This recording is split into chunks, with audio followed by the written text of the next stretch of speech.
Hello everyone! Today we're going to be talking about a really interesting economic system called mercantilism.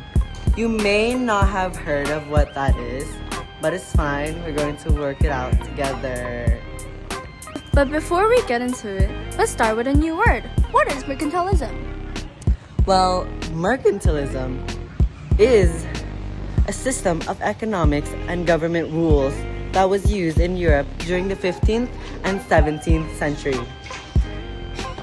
During this time, countries tried to set up their economics in a way that would help them become more richer and more powerful. This meant government controlled trade a lot to make sure that they got more money from their colonies, that is. The goal of mercantilism was for countries to sell more than they bought so they could get lots of money or gold or silver.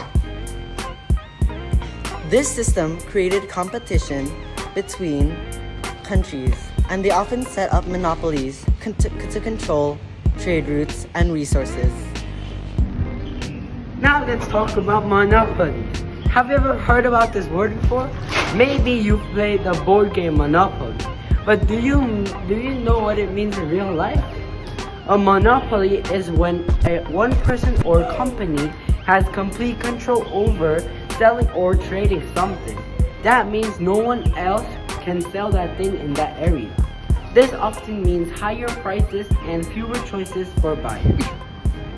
Since we're learning new words, what is a colony? A colony is a place or group of people controlled by another country. The country that controls the colony often has political and economic control over it too. So, who are the winners and losers in this system? Who benefited from mercantilism and who suffered? It's pretty simple. The winners were the colonizers, the countries that controlled colonies and made money from them. The losers were the people living in the colonies, who were often treated unfairly and worked hard for little reward.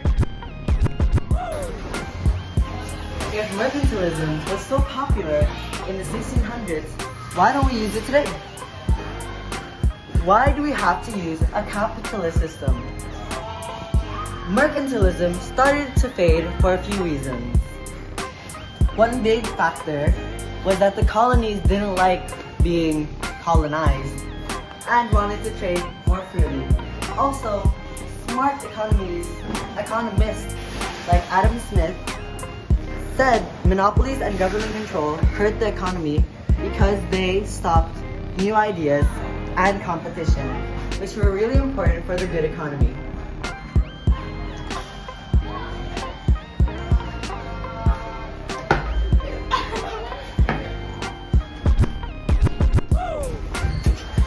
It's no surprise that people, especially enslaved people, were upset about mercantilism. The bad treatment they faced was a big reason the system eventually fell apart. I mean, would you want to be enslaved?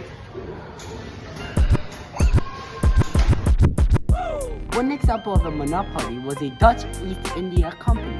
This company controlled the spice trade in Indonesia. No one else could trade spice between Indonesia and Europe. If anyone tried, the Dutch East India Company used their military to stop them and keep their profits. Hello everyone! So this is a visual demonstration of what it would be like picking pepper for the Dutch East India Company in Indonesia. As you can see, these slaves are working really hard, right? You guys happy? It's all going nice here, right? Anyway, in conclusion, while mercantilism was important in shaping economy back then, its problems and unfairness caused it to fail. Today, we live in a world that values competition, new ideas, and fair trade, which are the main parts of capitalism. So, let's just be grateful we weren't slaves back in the 1600s.